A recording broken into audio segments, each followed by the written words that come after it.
All right, today's topic is TCP/IP protocols. TCP/IP, the full form is Transmission Control Protocol, Internet Protocol. So this TCP/IP protocol suite was developed before the OSI reference model came. So if you look at the compare TCP/IP with the OSI reference model, it doesn't match. I mean, TCP/IP is very much different from OSI reference model. So the TCP/IP protocol uh, was first, okay, yeah, it does not, it's not the exact match of OSI reference model. And TCP/IP originally is of four layers. What are those? The host to network and the internet, the transport, and the application layer. So it consists basically of four layers: host to network, internet, transport, and application layer.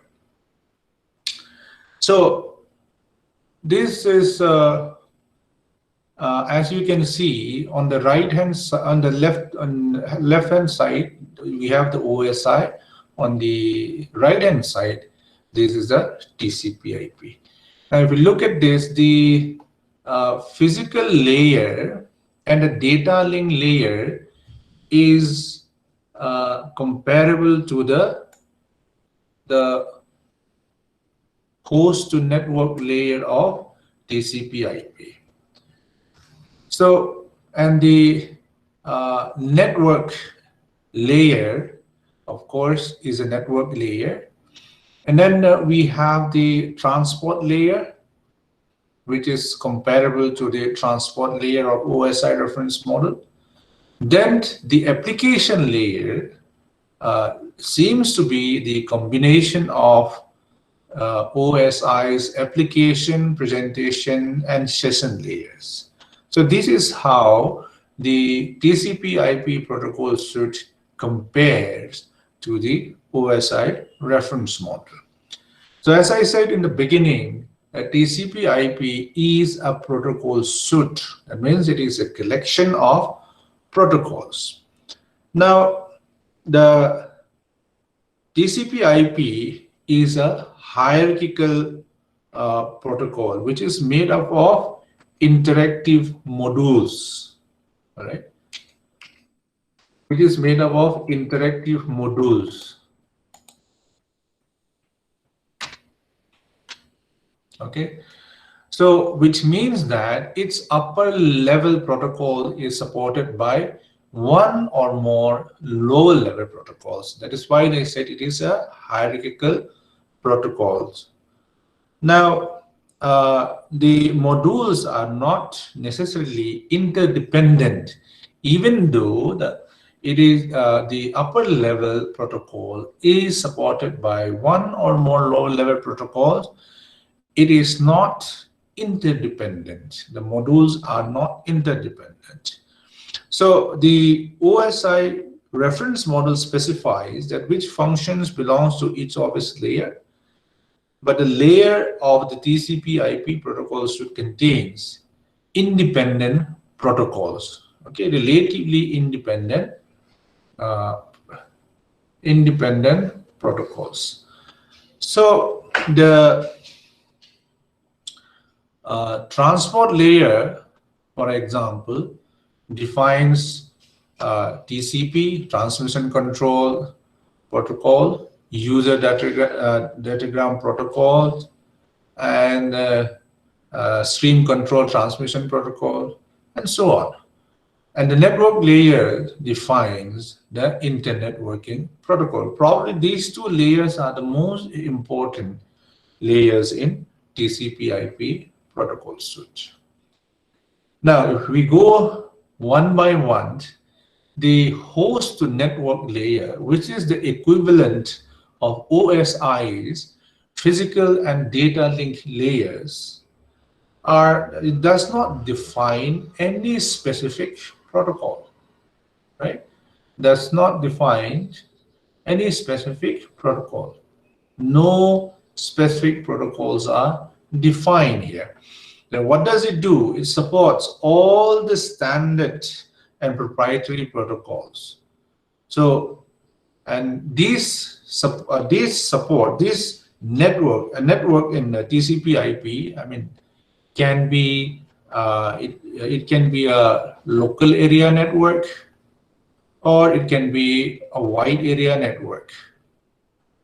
Okay, so that is why this TCP/IP protocol is used not only in connecting through the internet, it is also used in local area network. So this protocol also is pretty popular. Now the next layer is the network layer. Now at the network layer, or in other words, it is also known as inter-network layer, TCP/IP supports the inter-networking protocols. That means it supports network of networks, which we call it inter-networking. Now the IP uses, in turn, it uses 4 supporting protocols, which are ARP, RARP, ICMP, and IGMP. So this network, this connection, in this layer, it uses an unreliable and connectionless protocol based on the best effort delivery mechanism. So a circuit is not necessarily established when the data or when a signal is to be transmitted.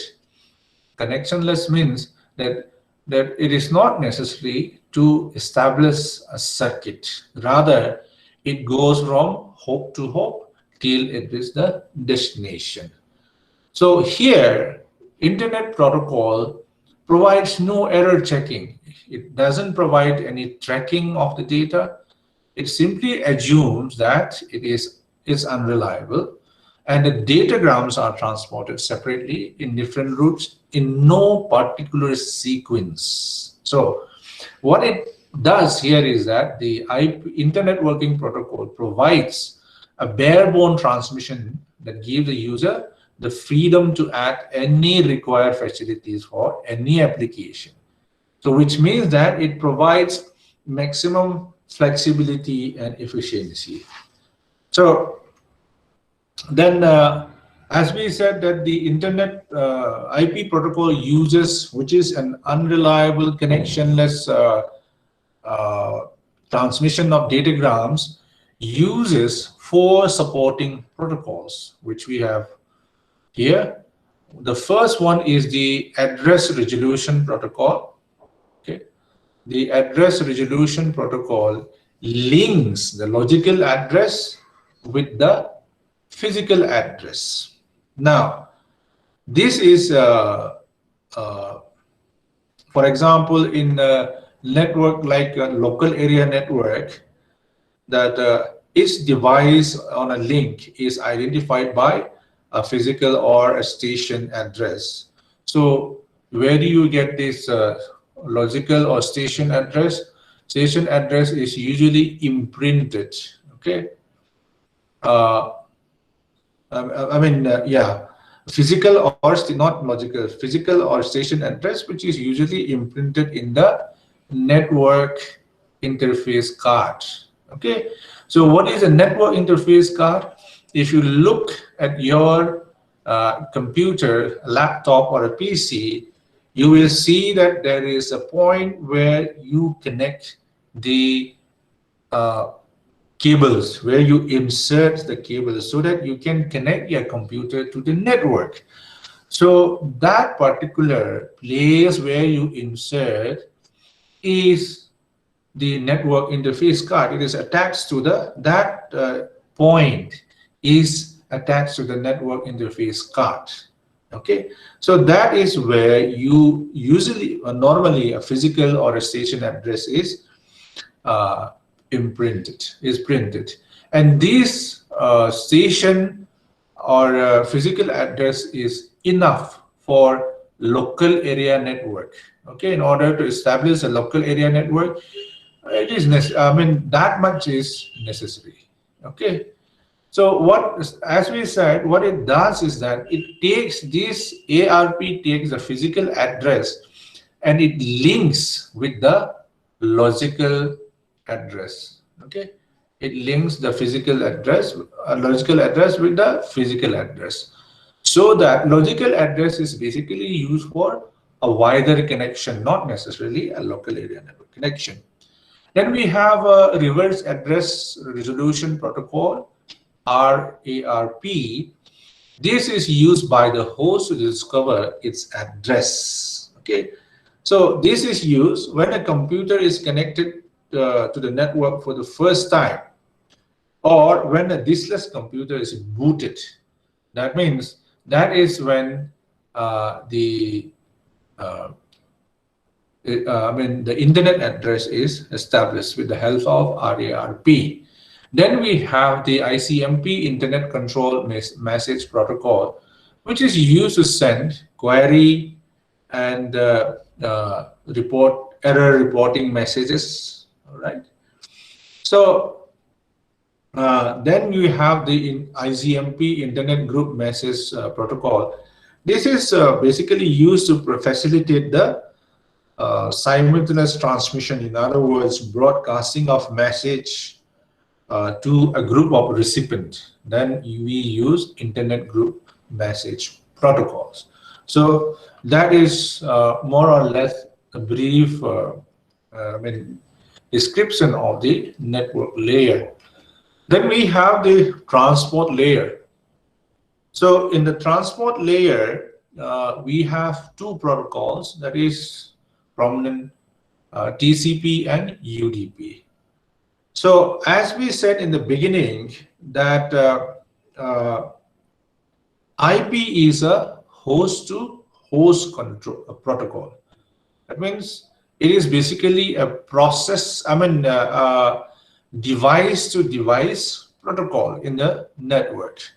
But UDP and TCP are process-to-process protocol. Here we have process-to-process protocol, which means that this is the protocol which is responsible for delivering messages. Okay, messages from one running program,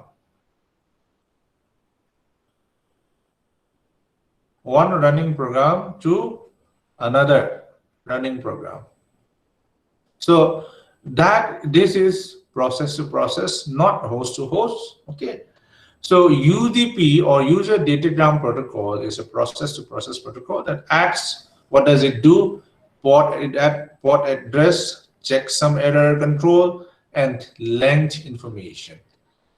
And then we also have in this layer, in the transport layer, we also have transmission stream control protocol. I brought up the stream control protocol before the TCP/IP.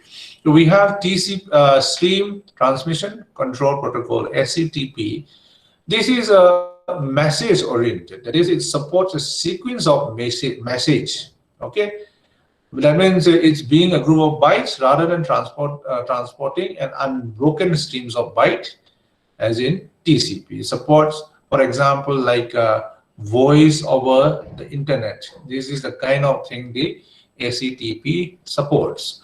Now, the transmission control protocol, probably the most important protocols in TCP/IP, provides a connection-oriented, reliable transport protocol. So what it does is that we have a streams of data, streams of bits, zeros and ones, for example. So TCP/IP provides data, divides data into all those streams of data into segment. Okay, then these segments are provided a sequence number or a sequence, and acknowledgement number.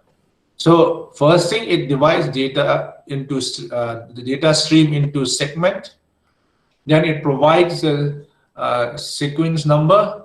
Then it also provides an acknowledged number for each segment.